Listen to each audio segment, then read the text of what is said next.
this is Stephen Platinum, your friend in wrestling with Platinum against AEW Dark. This is from May 4th. May the 4th be with you, suckers! 2021. 14 matches, about an hour and a half. This Dark had problems that most of them have not had up until now.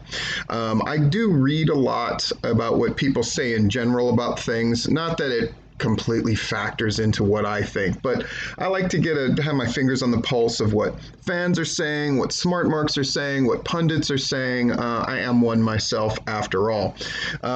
There were some standout performances, and as usual, I'm going to point those out. There were a couple of, I guess, what you would call competitive matches.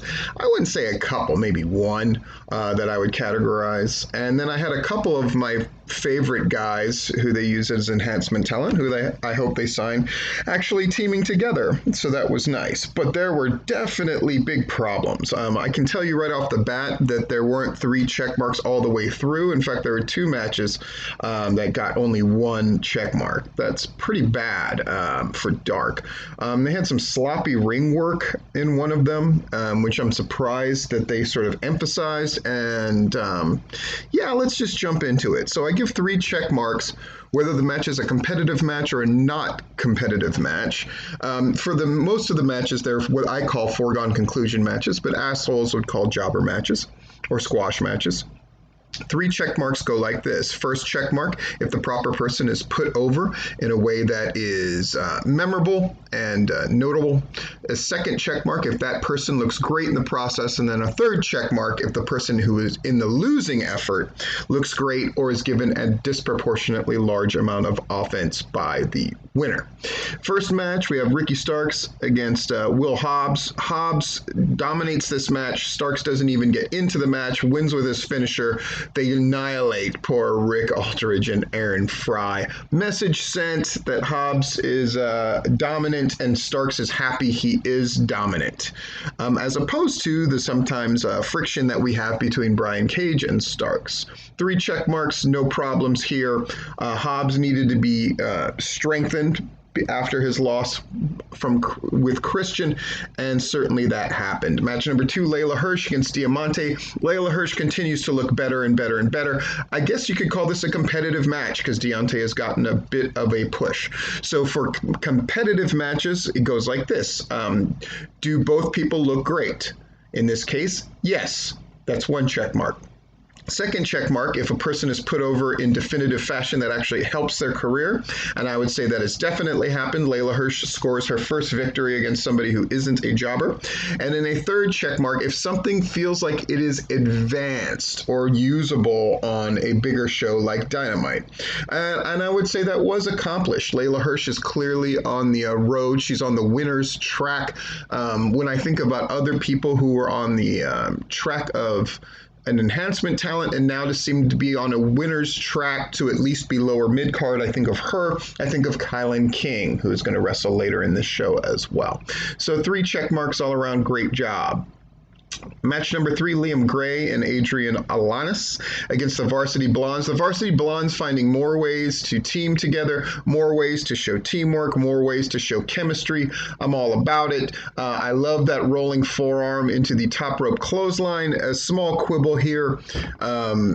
Pillman was not the legal person, so him hitting that top rope clothesline and the referee having no problem with it is problematic to me. Again, I think these matches can be worked out, especially if someone is agenting them, and just to catch those little details. I think that's important. You don't want to make the referees look bad. It's something that AEW used to get accused of a lot, and then they've improved, and so you want to look for any instance to not make the referees look bad, in my opinion. But the Varsity Blondes win. 3 check marks, good stuff. We have this really brief, glitchy ad for Outside the Ring. I guess Nyla Rose is going to be on there, but we don't really emphasize that or say weird.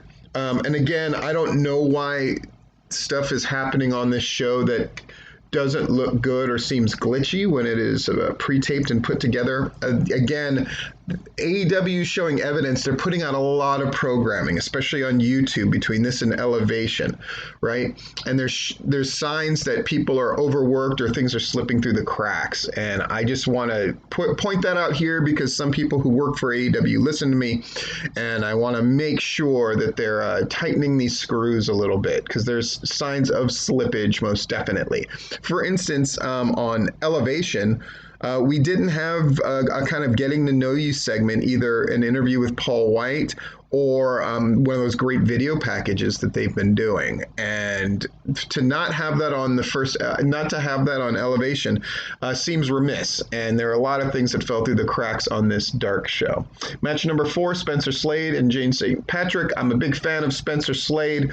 I'm hoping the commentators can find something to talk about beside the fact that he's deaf and he wears headgear to protect his earpieces. We've heard about that every single fucking time. Can we find something else to talk about with Spencer Slade, please? They take on SCU. SCU is a master at these kind of matches. Looking forward to their tag matches against more stiff talent, let's say, and their future title shot against the Bucks. I think that's going to be great. But they do a masterful job here. But then again, Jake St. Patrick and Spencer Slade are good in their own right. So this match flows. It goes well. SCU wins with the best Meltzer ever. 3 check marks. Number 5, we got Megan Bain in her first match in AEW against Big Swole. This is trash. Big Swole just cannot be in the ring where she's the person carrying it. She's just simply not skilled enough. Lately, things have gotten better because she's been in the ring with kind of top enhancement talent, but this is Megan Bain who's trying to find her way. And she did a good job of like working gimmick and doing her thing, but it just didn't look good. 1 check mark because Big Swole was put over in a definitive fashion. I guess she's now going with this kind of clover leaf where she puts her knee in the person's back while doing it, which does look great, but man, this match was a mess. There were a number of missed spots. There were a number of times where Big Swole was clearly supposed to just run through and do something, but just stopped. It looked amateurish. I'm surprised they let this thing get air. I don't think it did anybody any favors. 1 check mark. Match number 6. Kit Sackett and Justin Law, who get absolutely demolished against Sonny Kiss and Joey Janela. And once one of them took this bump outside of the ring over the top rope that was really awkward and unconventional, the commentary team just fell apart and everything went to shit in this match. It just looked bad. Joey Janela seemed like he was just hyped up and nothing worked rhythmically. The match completely fell apart. I don't think anybody looked good in this, honestly. Though I did like that Joey Janela, he hit that reverse DDT at the same time Sonny Kiss landed on him with the splits kind of leg drop. So 1 check mark, and that's it. Boy, I don't remember the last time we had a dark. It may have never happened where we had 2 matches that only got 1 check mark. Troubling, and hopefully they're tightening their thing up, right? They got to tighten up, man. Match number 7, well, if you want to get back on track, this is a good way to do it. Kilynn King against Julia Hart. Julia Hart does a good job here. Kilynn King looking super dominant. I like that the commentators pointed out that Kilynn King, you always want to put out anytime somebody is the est at something, right? Something is the biggest, the meanest, the scariest, the whatever. And Kilynn King is the tallest woman in the women's division, which I think is a cool thing to point out. And I love her Kingdom Falls finisher. She'd been looking for one for a while. I think this one's a keeper. Atomic drop kind of into flipping them into a face first bump. Really works for me. Kilynn King, 3 check marks, gets the show back on track. This match, Serpentico against Pac. Brutal affair. Pac had to look dominant. He did. Pac had to look violent. He did. Pac, 3 check marks. Serpentico, always a great opponent. And that brutalizer finisher really looks fantastic. Match number 9, the Bunny, who's been hit and miss with matches as of late against Layla Gray. This one was solid. The down the rabbit hole finisher isn't my favorite, but it certainly worked. This match, Layla Gray did a really great job here with Bunny to make sure Bunny looked good. The timing on everything was right. 3 check marks. Then Alex Marvez was talking to Pac, and Pac basically was challenging anybody. That dude's not scared of anybody. It comes across. He's one of those legitimate badasses in the league. They need that presence, and I loved it. Match number 10, David Ali and Very Morales, 2 of my favorites against the Acclaimed. And this is one of the smoothest tag matches that the Acclaimed have had, and it's the tag match that they've needed since they've been back. The old cliche is they haven't missed a beat, but they had missed a beat, which is understandable. But this match, which is probably their 3rd or 4th together as a team, once again, once they returned from injury, looked the best. And a lot of that is David Ali and Very Morales. Very Morales, really on point. I love the gear. David Ali and Very Morales, I just think the world of, and they look fantastic here. 3 check marks. Match number 11, Ethan Page and Scorpio Sky against the Hughes brothers. This is a good match, and Hughes brothers are a good presence on the sort of enhancement side of the tag team thing. I think it's great. They're getting that experience. They're Devon's sons, of course.